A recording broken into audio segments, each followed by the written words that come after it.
السلام عليكم ورحمة الله تعالى وبركاته. أهلا وسهلا بالحبيبات ديالي والغاليات على قلبي. كيف عاملين؟ لاباس عليكم؟ مزيانين بخير، ضاحكين ناشطين ماشطين؟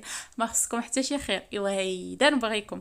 اما انتي اختي اللي مهمومه مغمومه وطالع لك الدم والزعف، كنقول لك راه الدنيا ما مستهلاش اننا نتعصبوا، ما مستهلاش اننا ندبزوا مع حتى شي واحد، ولا اننا نمرضوا راسنا على شي واحد، ولا اننا نبقاو في واحد العلاقه سامه، ولا اننا نبقاو نفكروا بزاف.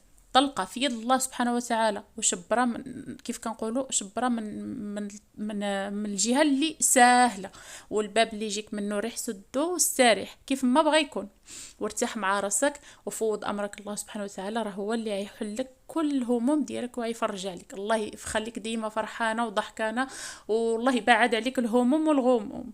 وقولوا امين الحبابات على قلبي. ما نساوش الاخوه ديالنا في غزه، راهم واجب علينا اننا ندعيو لهم. هذا نوع من انواع النصر، يعني كنصرهم بالدعاء. ربي سبحانه وتعالى اللهم انتصر لعبادك في غزه فانهم مغلوبون على امرهم. اللهم انتصر لهم وانتقم لهم. اللهم احقن دماءهم وتقبل شهداءهم وارحم موتاهم. اللهم اشف مرضاهم وداوي جرحاهم وحرر اسراهم واعد غائبهم يا ارحم الراحمين. اللهم انصر عبادك المستضعفين في مشارق الارض ومغاربها. ومن يدعينا وقينا كل شيء خصنا نصلي على الحبيب. اللهم صل وسلم وبارك على سيدنا محمد وعلى اله وصحبه اجمعين كي تطيب الكلمات والقلوب ان شاء الله باذنه تعالى. بسم الله على بركه الله، وندخل معكم اليوم للصح والمعقول. يا اختي صالحه ما تقولش نسيتك، ها انا جبت لك التقسيم ديالك كيف طلبتيه مني. اليوم اختي صالحه طلبت منا اننا نقسموا لميزانيه 450 اورو على 6 افراد موجوده هنا في اسبانيا. انا عملت لك تقسيم مختلف تماما على التقسيم ديالي اللي عندي. علاش؟ حيتاش بغيتك، بما انها اول مره، يعني الانسان كيكون في واحد العشوائيه، كيكون في واحد الفوضى ماليه، ضروري خصو يمشي بشويه بشويه بدقه دقه. ما خصنا حيتاش اللي ملي كندخلوا على واحد الحاجه مجهدين ما كنقدروش عليها. كنكونوا في الاول متحمسين ومجهدين وكنقولوا صافي قادرين، ولكن بعد كنعيو. ولكن الا مشينا دقه دقه ودرجه بدرجه بحال السلحفاه غنوصلوا في النهايه للنتيجه ايجابيه وكيف ما بغينا واحسن. التقسيم ديالك عملت لك فيه التوفير، وعملت لك فيه الخزين، وعملت لك فيه الضروريات. صافي ان شاء الله. مني يعجبك هذا التقسيم هذا ونجح فيه، ديك الساعتين تقدر تغير منه وتدخل معنا في التحديات. على ذكر التحديات، البنات ان شاء الله نعمل لكم جروب في الواتساب. البنات اللي بغاو يدخلوا معنا فيه غنبقاو نعملوا فيه التحديات والتوفير والخزين وكل شيء مع بعضنا. غير هو انايا كنقول لكم حتى من بعد العيد، لان اصلا احنا نبداو التحدي في شهر 7. صافي. غنخلي لكم الرقم ديال الواتساب ديالي في صندوق الوصف، وديك الساعتين اللي بغات شي حاجه، بغات نعمل لها تقسيم او بغات تواصل معايا، دخل عندي للواتساب. غير البنات، اما الدراري بلاش حيت ما غندخلكم شي، ولا عرفت شي واحد تواصل معايا انه دري راه غنبلوكيه. يلا نبداو ان شاء الله. بسم الله توكلنا على الله ونبدا معاك التقسيم. اول حاجه انا كنت سجلت الصوت في الفيديو، ولكن جاني فهمتوا صداع بزاف، فحيدت الصوت وبديت معاك سجلت لك الصوت اخر. هاد 450 عملت لك منها ان شاء الله 20 اورو للتوفير. عاد فوق ما تشبر هاد الميزانيه ديالك هادي، عاد عمل فيها ان شاء الله، عاد هز منها 20 اورو وعاد حطها في واحد الصنيديقه. كيف شفتي عندي انا ديك الصنيديقات هادوك، راه ديك الكبيره ديالي والصغيره د وليداتي، وغنقول لك علاش حطيت حتى د ولادي. المهم توفر ان شاء الله 20 اورو. هاد 20 اورو كتكون حلال عليك، يعني ماشي تشبروها حلال عليك وتمشي تشري بها كريمه ولا لا لا لا لا، هذيك غتشبروها تحشيها في الحصاله. نهار اللي عاد كمل عام وانتينا كتجمع، ديك الساعتين اختي هزه فرش بيها، شري بيها لباباخيه، شري بيها شي خاتم د الذهب، دفعه تسبيق في شي حاجه. المهم هذاك الشيء كيرجع ليك. صافي. عملت لك ايضا 20 اورو للخزين البيت للستوك. علاش؟ حيت ستوك شي حاجه ضروريه. بعض المرات كيتسالاو لنا، مثلا انا هاد الشهر، هاد 15 يوم كنتسالى لي صابون الحوايج، تسالى لي جلد الدوتشا، تسالى لي معطر الملابس، كيطاكراس. المهم تسالوا بزاف د الحاجات. باش انا ما نقصحش وما نزيرش راسي، شنو عملت؟ مشيت هزيت الصابون د الحوايج من الخزين، هزيت معطر الملابس من الخزين، جلد الدوش من الخزين، باش الفلوس اخرين كنغلق بهم وكنجيب بهم حاجات اخرين اللي انا محتاجاهم. اذا الخزين ضروري خصنا نعمله، وكنبداو به ضروري بالحاجات الضروريه بالاساسيات. صافي. عملت لك هنا عمشو دابا عمشو الاكل والشرب. على فكره هاد 450 هذه كامله اصلا غير مصاريف الاكل والشرب، زعما ماشي طالبه مني اختي صالحه انني نعمل بها الحوايج ولا شي حاجه، يعني التوفير والخزين كنوفروهم من الفلوس ديال الميزانيه ديال الاكل والشرب صافي. يلا بالنسبه للاكل والشرب بديت معاك بالهري. الهري عملت لك فيه 150 اورو. دخل فيه البانيال ديال البيبي ديالك، دخل فيه طويطاس، يعني جوج باكيات طويطاس عيديو لك الشهر، ولا تقدر تشري حتى هذوك ثلاثه د ميركادونا اللي كيعملوا ثلاثه ب3 اورو. والباكيه الكبيره د البانيال د ميركادونا كتعمل تقريبا 18 اورو. دخل فيه 5 لتر الزيت، دخل فيه السكر، دخل فيه الحليب، دخل فيه السريالس لولادك، دخل فيه الكاكاو، دخل فيه كل شيء، دخل فيها القطنيه ليبات الروز، كل شيء دخل لك في هاد 150 اورو. وحاول توفر منه وما تشريش من السقطه بزاف من العيال.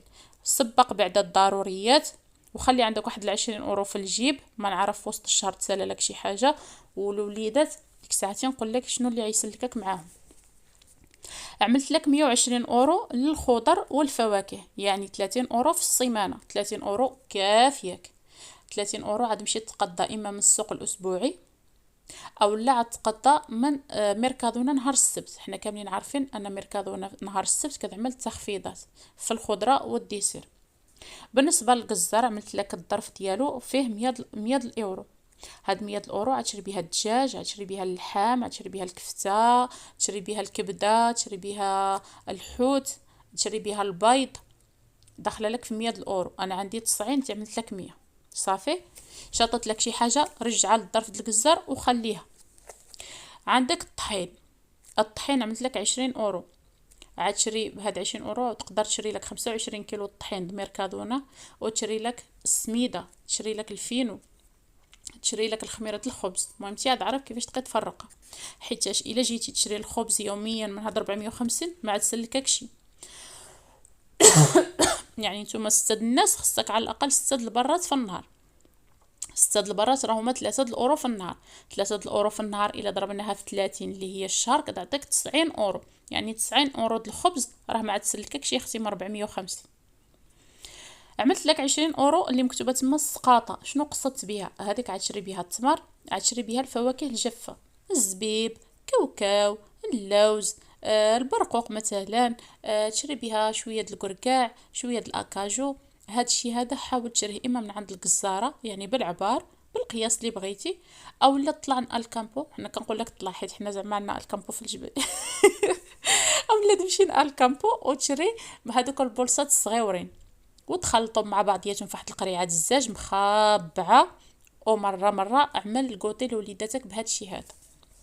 دابا انا قسمت لك هنايا 450، عملت لك الاظريفه، عملت لك التوفير، عملت لك الستوك، هادو هما اللي ضروريين. دابا شنو بقى خصني نعرف كيفاش نعمل ننجح في هاد التقسيم هذا. عندك خطوات ضروريه، انا عملت لك هنا 4 النصائح ضروري خصك تطبقها، وان شاء الله عاد نجح وعاد تسلك راسك وعاد ولي توفر كتار من ديك 20 اورو. اول نصيحة وهذه كنقولها للبنات كاملين سواء بغيتوا تعملوا ميزانية او لا، خصكم تعملوا جدول الوجبات. وراه ساهل البنات، علاش كتبقاو تعقدوا راسكم اولا كتدخلوا مثلا الفيديوهات في اليوتيوب تبقاو تطلبوا منكم مثلا جدول. تبارك الله هو اليوتيوب عامر، انا بيدي راه كنبقى نشارك معكم الجدول. علاش؟ كنعطيكم افكار. واحد النهار عاد عمل به ضروري، واحد النهار في الاسبوع اللي كيكون الزوج ديالك جالس والوليدات حتى هما جالسين، كنعمل فيه شهيوه مزيونه. شي حاجه كتحمر الوجه، شي دجاجه مبخره ولا دجاجه محمره ولا مثلا اللحمه بالبرقوق ولا كسكسو ولا السفه. المهم كنعمل واحد الشهيوه تكون مغربيه تقليديه، او مثلا الاخوات الجزائريه تعملوا عاود شهيوه جزائريه. المهم كل وحده كتعمل واحد الشهيوه تقليديه فاعله ترك باش كتهلا في وليداتك وكتخرجهم من ديك الروتين يوميا. واحد النهار نعمل فيه ليبات، واحد النهار نعمل فيه بيتزا، واحد النهار نعمل فيه مثلا العدس مع الحوت، واحد النهار نعمل فيه اللحم بالخضره، واحد النهار نعمل فيه مثلا الدجاج في الفران، واحد النهار نعمل فيه مثلا كراتان. ايوا هما اختي 7 ايام وما كاين ما سهل منه غير هو تعمل ديك الحاجات اللي كياكلوهم وليداتكم. صافي كملت معكم. هذا الجدول هو اللي كيخليك تعمل القائمه ديال المشتريات. ملي كتعمل هذا الجدول كتعرف راسك شحال عاد خاصك د اللحم، شحال خاصك د الدجاج، شحال خاصك د الكفته، شحال خاصك د الحوت والنوع د الحوت، شحال خاصك مثلا د البيض الا كنتي عامله فيه عاد عمل الكيك اولا شي حليوه. كتعرف راسك شنو غطيب. حتى النوعيه الخضره والديسر كتعرفهم بهذا الجدول هذا. الحاجه الثانيه هي الكوتي في الدار. هذا السؤال هذا تطرح عليا فنهار اللي عملت لكم التقضيه، زعما شافوا ان التقضيه ديالي ناقصه، ما فيهاش البسكوي بزاف، ما فيهاش الحلوى بزاف من العيال. زعما شنو كنعطي ولادي المدرسه؟ انا ولادي في الدار كيفطروا بالخبز وبالزيت، الزيتون، البيض، العسل، الجبن. هذا هو الفطور د ولادي. عندي ممنوع الحلوى بعدا، ما كيفكروش بها انهم غياكلوا الحلوى او السريالس في الصباح. في العشيه كتكون هضره اخرى. الكوتي د الدار يعني كنعمل انا الرغايف، كنعمل باغرير، كنعمل ميني بيتزا، البطيبيطات ستيتوين، كنعمل كريسات صغيورين، كنعمل مثلا الكيك ولا مادلين او البانكيك ولا كريب. هادشي كامل كنعملو في الدار. ومره واحد النهار عيجوا مدرسه كيجبروا عندي اتاي وحريشه ها هما عاملين كوتي. واحد النهار كنعمل لهم غير العصير مثلا مع التمر مع الفاكهه. واحد النهار كنعمل الكيك مثلا مع اتاي اولا مع العصير. كل نهار ورزقه. ولادي شبعانين ضاحكين ناشطين، فليساتي في الجيم ديالي، الكوزينه ديالي عامره بالخير. شنو خصني؟ حتى حاجه. الخبز د الدار هذه كتبت لك لتحت، خبز الدار يعني اذا بغيتي تنجح في التحديات ديالك ضروري خصك دعجن في الدار. اما الا مشيتي حتى شريتي الخبز من الزنقه راه ما عاد سلكك شي. وكنبدا هاد النصيحه كنقولها لراسي ونزيد، حتى انا ما كنعجنش يوميا، ولكن راه ملي كنشري الخبز راه ما كيشط لي. شتو 15 يوم اللي ما كنشيط حتى حاجه في حتى شي ظرف عرفوني شريت الخبز. كنشريها حيت كيكون مثلا عندي الشغل في الزنقه بزاف، اولا عندي شي ورقه شي وثيقه خصني نعملها، ولا وليداتي مريضين ما كيبقاليش الوقت باش نعمل الخبز.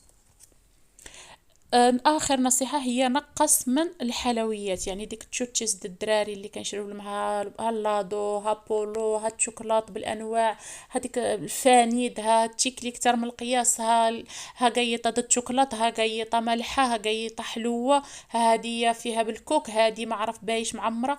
علاش؟ زعما هو هذا كان حنا كنقصدو بانه زعما حبا في وليداتنا وكنلبيو لهم الاحتياجات ديالهم، ولكن راه الوليدات خصهم شي حاجه صحيه.